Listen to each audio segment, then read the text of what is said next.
Vasilisa was 21 years old and had spent her entire childhood in an orphanage, knowing nothing about her parents. Her caretaker, Irina Markovna, told her that she was brought to the shelter's door as a baby in diapers and a basket, after which her parents disappeared, and nothing was known about her name or surname. There were different kids in the orphanage, and Vasilisa struggled to establish relationships with them as they were either mischievous or clingy. Therefore, she couldn't boast about having friends. There was fierce competition for the attention of the adults among the children, and they often argued and even fought. Irina Markovna tried to give everyone equal attention, engaged them in group games, and fostered team spirit, but it didn't always succeed. After reaching adulthood, Vasilisa maintained contact with her beloved caretaker and received assistance from her.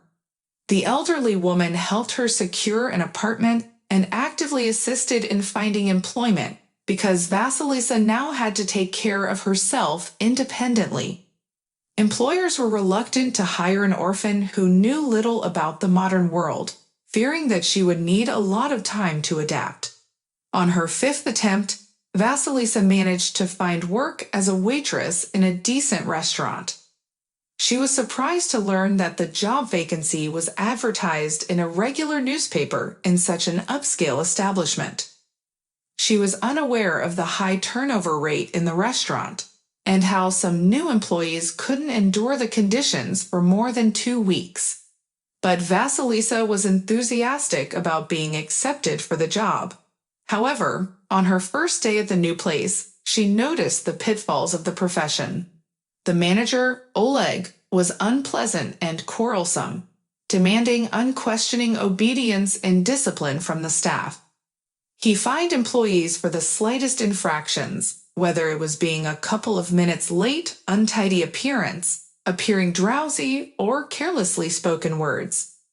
He confiscated the tips earned by the waitstaff, considering that they were already paid enough. Oleg kept the money in a special locked briefcase that he carried with him. He was greedy and guarded the restaurant's finances as if he were the owner, holding onto every penny. The man was a compulsive gambler and used the stolen money to gamble in casinos. But he couldn't part with his own funds because his strict spouse would discover his gambling habits and create a huge scandal. Additionally, Oleg adhered to the principle that the customer is always right and punished employees for any improper or disrespectful behavior towards restaurant guests, even if all arguments in their defense were futile. Vasilisa learned from her new colleagues that the manager had fired her predecessor because she couldn't tolerate the rudeness of a regular, flamboyant visitor. Vasilisa burst into tears and, in anger, decided to remove her apron and go home. However, the man deliberately poured juice on her to demonstrate his superiority and humiliate her in front of everyone present. The guest was drunk, and as a result, his manners completely vanished. Seeing such a scene, Oleg sided with the guest and even arrogantly encouraged such treatment of the employee. But there were also pleasant moments in the restaurant. For example, Vasilisa got to know Maxim, a 25-year-old guy who worked in the kitchen. He helped the chefs with minor tasks, cleaned vegetables, chopped them, and sometimes stood at the sink to wash a pile of dirty dishes. "I dream of becoming a chef," Maxim confessed with a modest smile. "But for now, I have to endure this demeaning work. I don't see anything wrong with it, but Oleg, he won't let me advance. Although I cook quite well, I studied at culinary college and even completed additional courses. But for him, it's just pieces of paper, educational documents. He thinks I'm too young to be a professional." Nonsense, your abilities were confirmed by the chefs and instructors, and that one, "What does she know about it?" she exclaimed, the girl whispered. "Be quiet, don't talk like that about him, otherwise, he'll report it quickly. And we have our own informants in the team, so be careful with your words," her friend warned and returned to work. I'm glad you're here. I blush too, Vasilisa said. Through regular conversations with her friend, Vasilisa learned that Maxim lived with his sick mother, and his small salary went towards her treatment. She felt sorry for him as well as the other colleagues, although no one else showed either sympathy or disdain for the girl. But they didn't pity her either because she was different from the rest. The restaurant staff hadn't seen such resilient newcomers in a long time. Over the years in the orphanage, Vasilisa had seen a lot, so she possessed great patience and resilience. These qualities and her character didn't sit well with Oleg. That's why he made a bet with the head chef, betting a significant amount that the girl wouldn't last a month. One evening, a somewhat intoxicated Dmitry Drozdov, a local deputy who had earned a bad reputation among the staff of various establishments, showed up at the restaurant. The waitresses immediately averted their gazes. I understand that the show is about to begin, Vasilisa thought.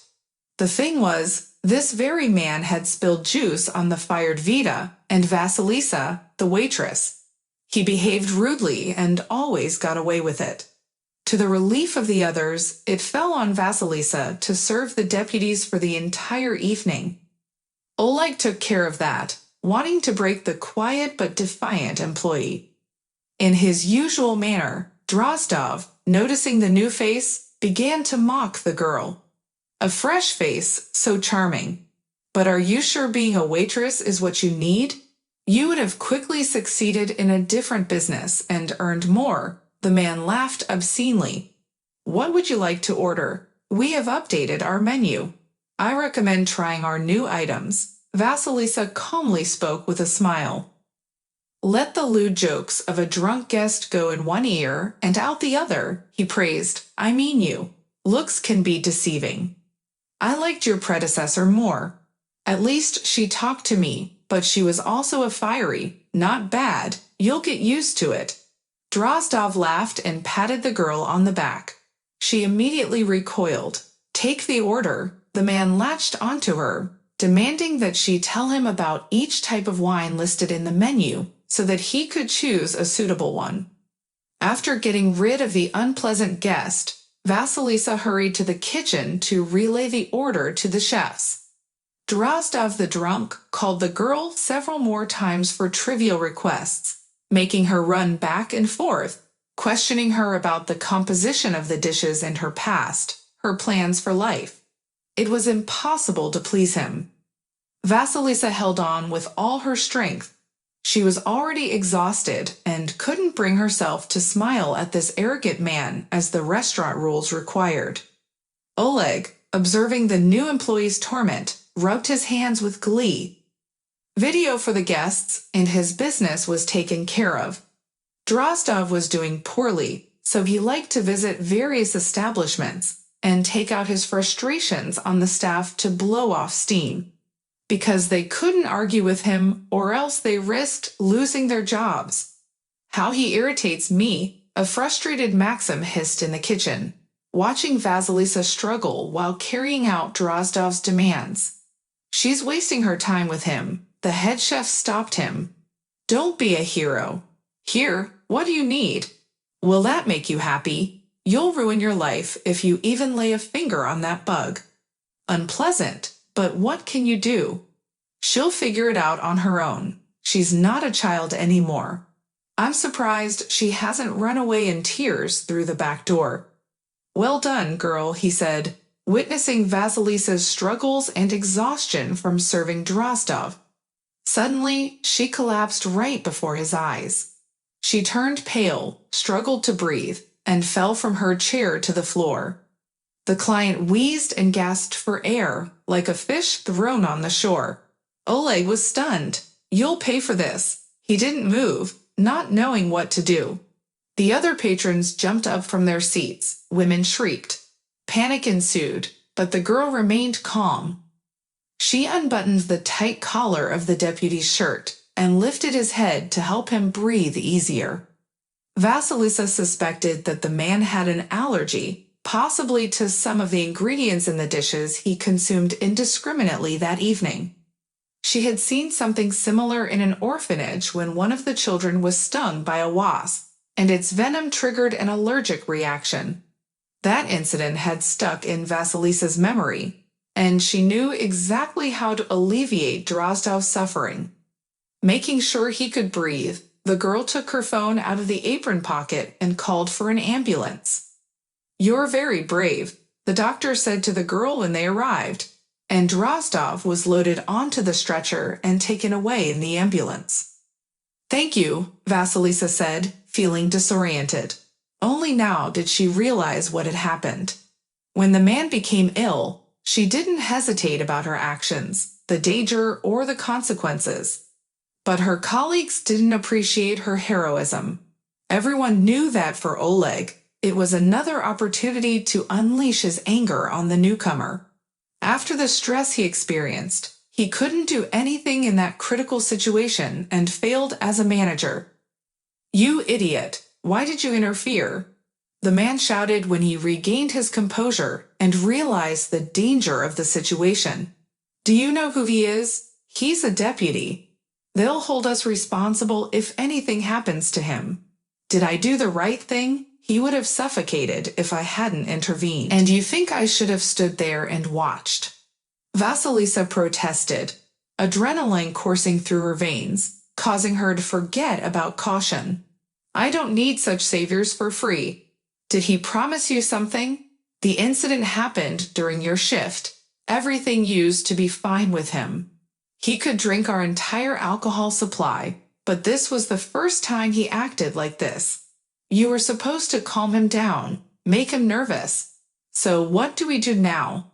I'll be the one to blame, and it's all because of your favoritism. So get out of here, so I never have to see you again." "Why? It's not fair," Vasilisa protested, but her colleagues patted her on the shoulder, implying that she couldn't argue with Oleg.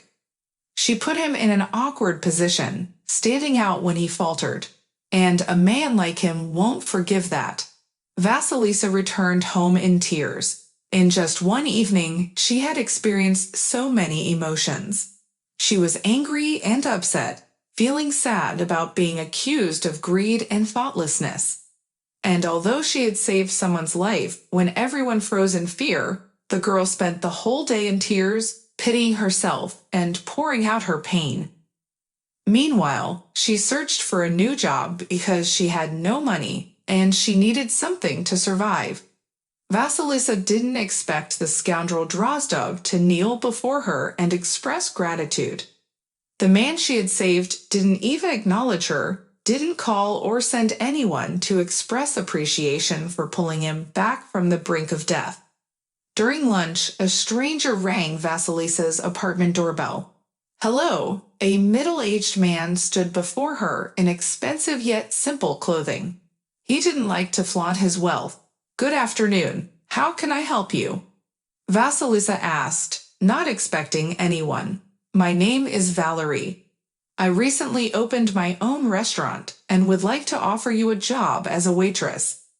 "Come in," the apartment owner replied and led the guest to the kitchen for a cup of tea. They discussed the man's offer. It turned out that someone among the visitors of the restaurant where she had worked had recorded the moment when she provided aid to the suffocating official on their phone. The video was uploaded to the internet and quickly went viral, accumulating thousands of views. Now, Vasilisa had become a local celebrity. "I need precisely such compassionate employees.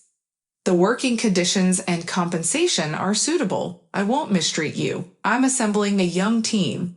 The only thing missing is another chef for dinner," Valerie explained, showing Vasilisa his restaurant's page on social media. "I happen to know a young chef. I'll give you his contact information." The girl became enthusiastic. "I can imagine how happy Maxim will be to receive a call." Soon, Vasilisa and Maxim became part of a new close-knit team working at Valerie's restaurant. Drozdov was demoted at work because his terrible behavior at the restaurant had also become public knowledge. Oleg faced the wrath of the restaurant owner, as he had constantly terrorized the staff, accumulating numerous complaints. Now he occupied Maxim's former position and worked in the kitchen, assisting the chefs. The establishment's owner scolded him for mistreating Vasilisa, who appeared to be a valuable asset to their competitor.